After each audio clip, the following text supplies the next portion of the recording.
नमस्कार, स्वागत है आप सभी का वीडियो गुरु में। और आज वीडियो गुरु में हम लोग बात करने वाले हैं मेंस्ट्रुएशन यानी क्षेत्रमिति की।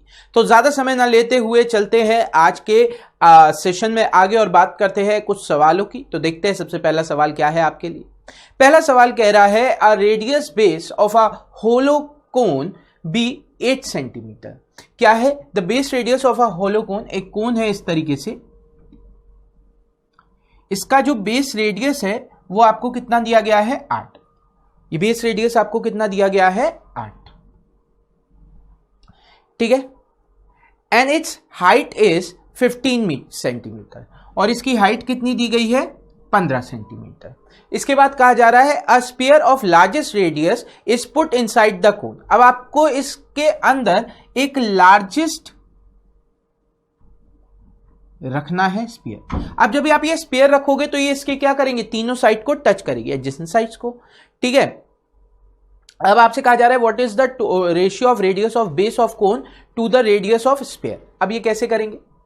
आपके दिमाग में बात आई कि अगर मैं इसको यहां से ऐसे डाल दूं, ये टेंजेंट होगा यानी परपेंडिकुलर होगा और ये होगा आर। सही है। अब मैंने इसकी नेमिंग करी कुछ इस प्रकार से, ये ए हो गया, ये बी हो गया, ये ओ हो गया, ये डी हो गया, ये सी हो गया। तो अब यहां पे मेरे पास दो ट्राइंगल हैं। ठीक है, ए बी सी। ये आपका सिमिलर होगा किससे? आप देखिए यहां पे छोटा वाला ट्राइंगल लेते हैं। यहां पे बी क्या है? देखो ए दोनों में कॉमन है, ए एंगल दोनों में कॉमन है। बी 90 डिग्री है, यहां पर डी 90 डिग्री है, तो ये क्या हो जाएगा? ओ। यानी आप कह सकते हैं A B C is similar to A D O. दो एंगल बराबर है तो तीसरा एंगल अपने आप ही बराबर होगा, सिमिलरिटी कहती है। दो एंगल अगर बराबर है तो तीसरा एंगल अपने आप बराबर होगा, सिमिलरिटी कहती है। अगर ये ऐसा ट्रू है तो यहां से मुझे क्या पता चलेगा? यहां से मैं कह सकता हूं आपका, अब मुझे वैल्यूज क्या क्या पता है। इसमें ये 8 पता है, इसमें ये आर पता है, ये पूरी हाइट 15 पता है, और ये जो होगी ये 15 माइनस आर हो जाएगा क्योंकि इतनी वैल्यू क्या है? इसकी रेडियस है। तो अब आपके पास यहां पे छोटे वाले ट्राइंगल को देखते हैं क्योंकि इसमें दोनों आर के फॉर्म में है। तो हमें क्या पता है? ए ओ और ओ डी। क्या पता है? ए ओ और ओ डी। तो ए ओ का मतलब क्या हो जाएगा? ए सी। ए ओ का मतलब ए सी आना चाहिए, अपॉन डी ओ का मतलब बी सी आना चाहिए। अब मैंने इस फिगर को देखा तो ए ओ की वैल्यू कितनी है? ए ओ की वैल्यू हमारी कितनी आ रही है? 15 माइनस आर। और ओ डी की वैल्यू क्या आ रही है? आर इक्वल टू, अब ये 15 है, ये 8 है, तो स्लांट हाइट कितनी हो जाएगी? 17। ये 15 है, ये 8 है, तो स्लांट हाइट कितनी हो जाएगी? 17। ठीक है। अब क्या रखना है? एसी। एसी हमारे पास आ गया 17 अपॉन बीसी। बीसी कितना है? 8।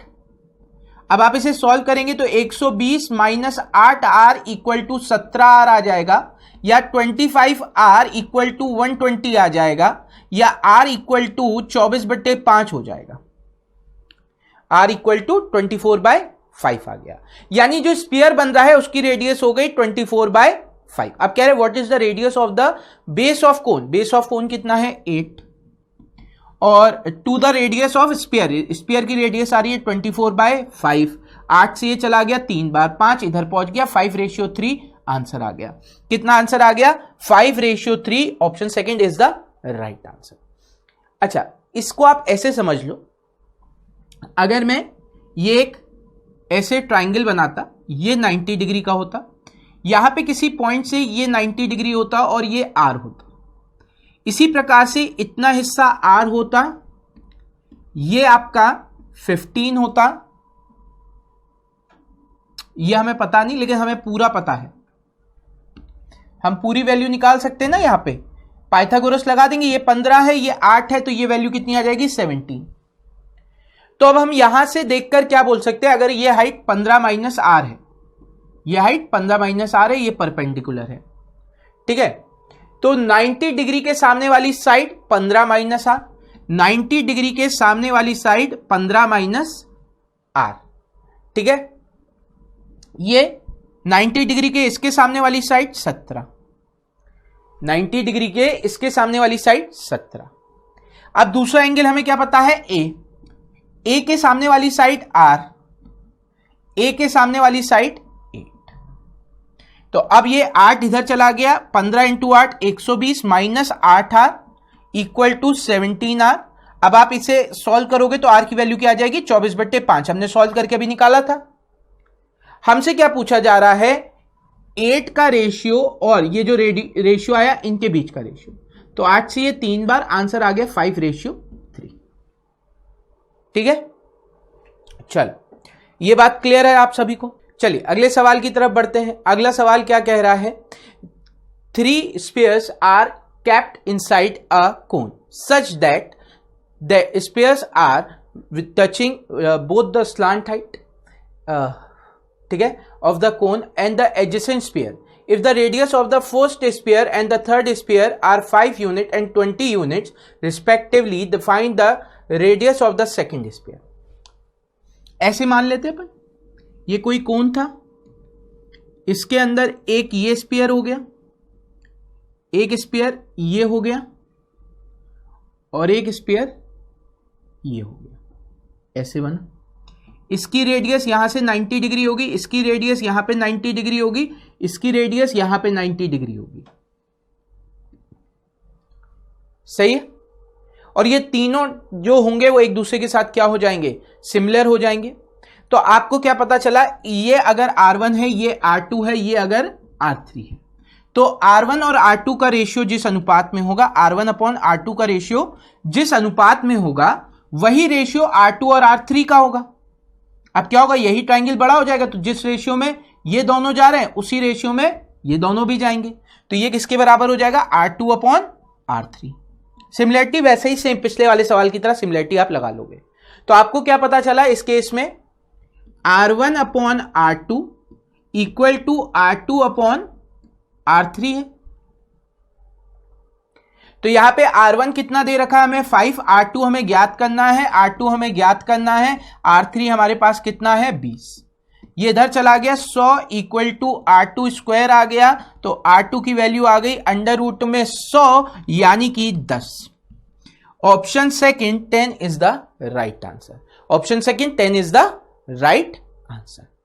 क्लियर। तो इस तरीके के सवालों में हमारी अप्रोच ये चलती है। तो आप ये कह सकते हैं, जब भी किसी कोन के अंदर आपके क्या आ रहे हैं, स्फीयर्स आ रहे हैं, तो वो क्या हो जाती है, उनकी रेडियस जो होती है वो प्रोपोर्शनल हो जाती है। उनकी रेडियस क्या हो जाती है, प्रोपोर्शनल हो जाती है। क्लियर। चलिए बढ़ते हैं अगले सवाल की तरफ। अगला सवाल कह रहा है, रेक्टेंगुलर टैंक, एक आपके पास रेक्टेंगुलर टैंक है,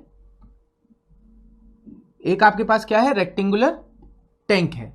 इसकी कंडीशन क्या है, ये 80x40 है, ये आपके पास क्या है 80x40 है। अब ये कह रहे हैं the water flows at a rate in the pipe 40 centimetre. यहां पे पाइप जो भी है उसका फेस हमें नहीं पता, पर इसकी जो वैल्यू है एरिया वो हमें 40 सेंटीमीटर स्क्वायर दिया गया है। अब आपसे कह रहे हैं एट अ स्पीड ऑफ, यहां से जो स्पीड आ रही है वो आ रही है 10 km/h। ठीक है। तो by how much the tank water level will rise in the tank in 4 hours। अब देखो आपको एक चीज पता है, इस पाइप से जो पानी निकलेगा उसका वॉल्यूम 4 घंटे में इस टैंक की वॉल्यूम के बराबर होना चाहिए। अब टैंक की वॉल्यूम आप सिंपली क्या लिख सकते हो, 8 × 40 × H। अच्छा, इससे कितनी वॉल्यूम पानी आएगा हमें पता है, रेट इंटू टाइम कर दें, यानी ये 10 इंटू समय कर दूं मैं, तो मेरे पास क्या आ जाएगी, लंबाई आ जाएगी या डिस्टेंस आ जाएगी।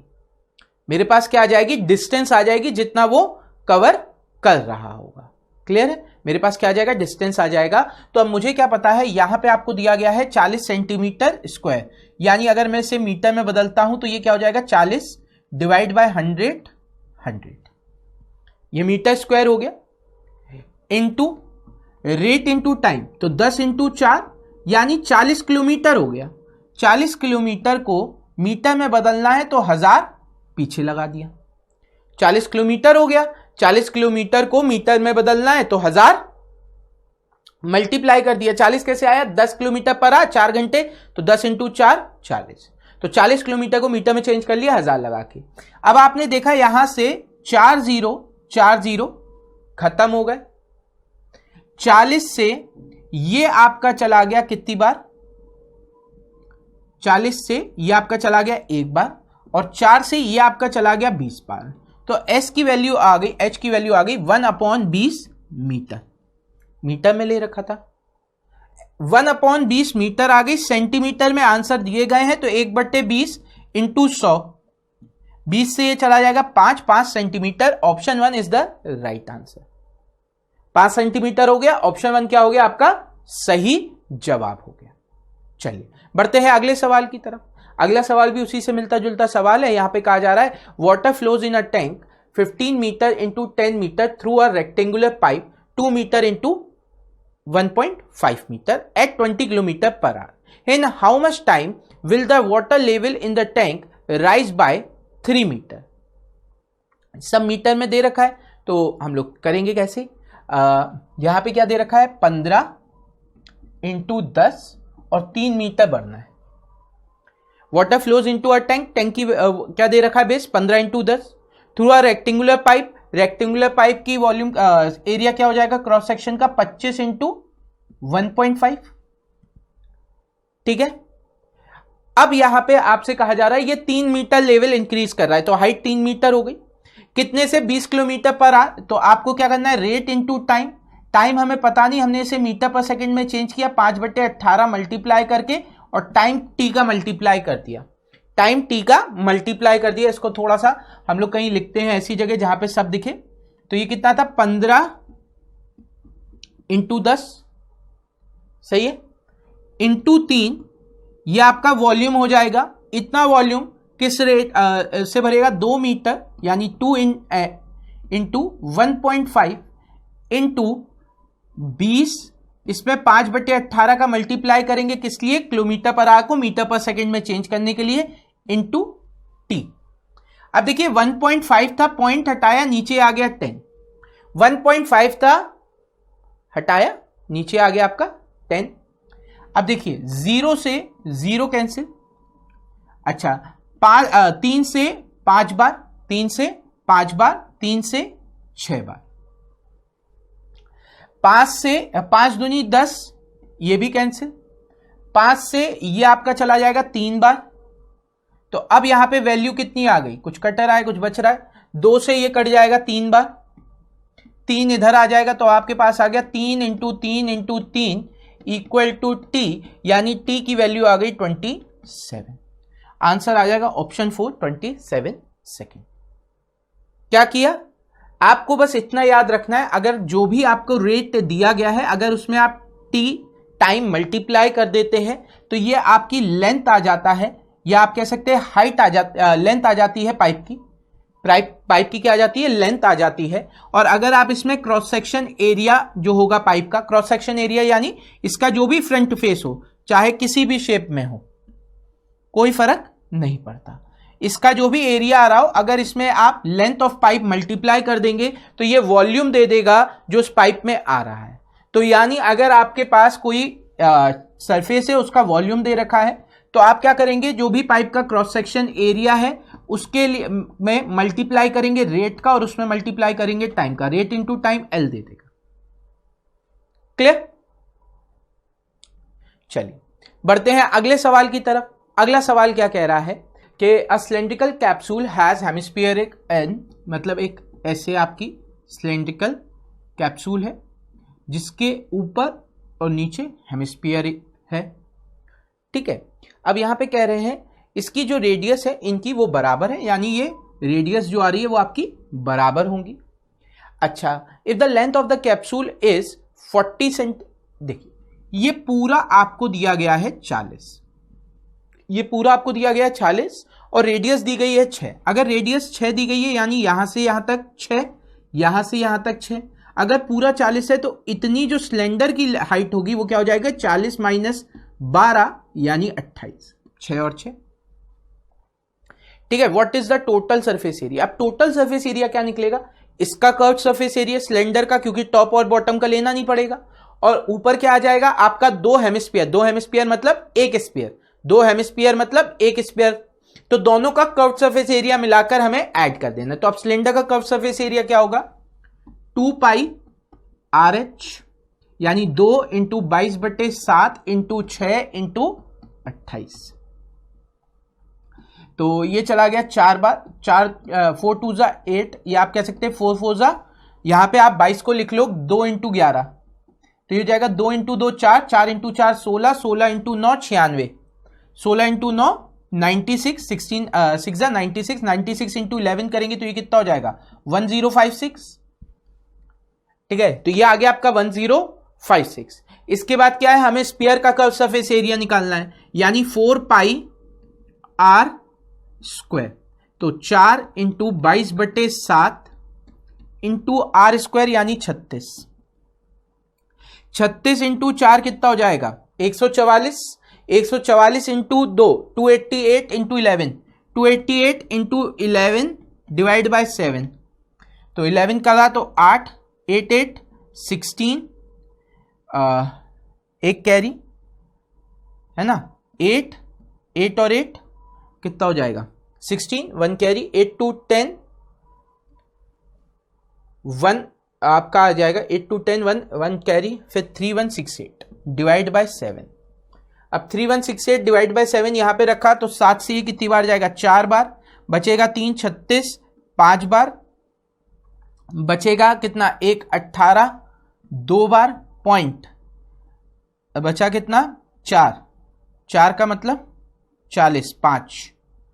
तो अभी आप देखिए इसके आसपास केवल एक ही चीज तो दिख रही है, अगर मैं इसमें 452.5 समथिंग आ रहा है, अगर मैं इसे ऐड करूंगा तो 8 10, इसके आसपास एक ही ऑप्शन दिख रहा है, तो वही हमारा आंसर होगा। या आप देखते हैं 1056 आ रहा है, स्फीयर का वॉल्यूम इससे कम ही होगा, स्फीयर का वॉल्यूम इससे अगर कम होगा तो वैल्यू क्या होगी इसकी, क्या हो जाएगी, इसके आसपास ही होगी, 1000 के आसपास, 1000 से कुछ ज्यादा और उसके आसपास, 1000 से ज्यादा उसके आसपास सिर्फ एक ही ऑप्शन है, तो वो हमारा आंसर हो जाएगा। चलिए बढ़ते हैं अगले सवाल की तरफ। अगला सवाल कह रहा है let us assume that the droplet of water is spherical in shape and it's diameter जो है वो 1/10 है। अब 1/10 सेंटीमीटर का मतलब डायामीटर है, रेडियस क्या हो जाएगी इसकी हाफ हो जाएगी, यानी 1/20 हो जाएगी। रेडियस क्या हो जाएगी 1/10 की हाफ यानी 1/20 हो जाएगी। A conical shape glass has its equal height equal to the diameter of the rim, यानी अगर रेडियस r है तो इसकी रिम क्या हो हाइट क्या हो जाएगी 2r। ठीक है, अब कह रहे 3200 ड्रॉपलेट में ये भर जाएगा, तो आपको क्या पता है एक स्फीयर की जो वॉल्यूम होगी वो होगी 4/3 पाई r क्यूब, 20 का क्यूब क्या होता है 8000 इंटू 3200 इंटू 32,000। ये वॉल्यूम किसके द्वारा आ रही है, ड्रॉपलेट्स के द्वारा भरी जा रही है। ये आपकी कोन की वॉल्यूम के बराबर होना चाहिए, यानी 1/3 पाई r कितना है यहां पर, r हमने मान लिया r है स्क्वायर, और हाइट क्या हो जाएगा 2r हो जाएगा। अब आपने देखा 3 से 3 कैंसिल, पाई से पाई कैंसिल, 8000 से 32,000 चला जाएगा 4 बार, और 2 से ये आपका चला जाएगा 2 बार, यानी 8 इक्वल टू r क्यूब आ गया, तो r की वैल्यू आपकी आ गई 2।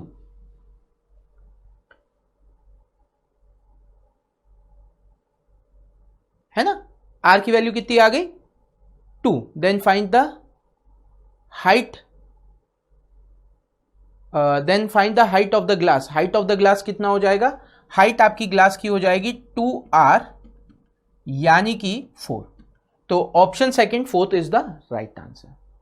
सही, option second fourth is the right, 4 is the right answer. चलिए बढ़ते हैं, तो आज के सेशन को इसी के साथ करते हैं समाप्त। उम्मीद करते हैं इस सवाल में जो आज हमने आपके साथ डिस्कस करे आपको मजा आया होगा। अगले सेशन में मिलेंगे तो बात करेंगे और कॉन्सेप्ट की और सवालों की, पर अभी के लिए हमें दीजिए इजाजत। Thank you everyone, have a great day and enjoy yourself.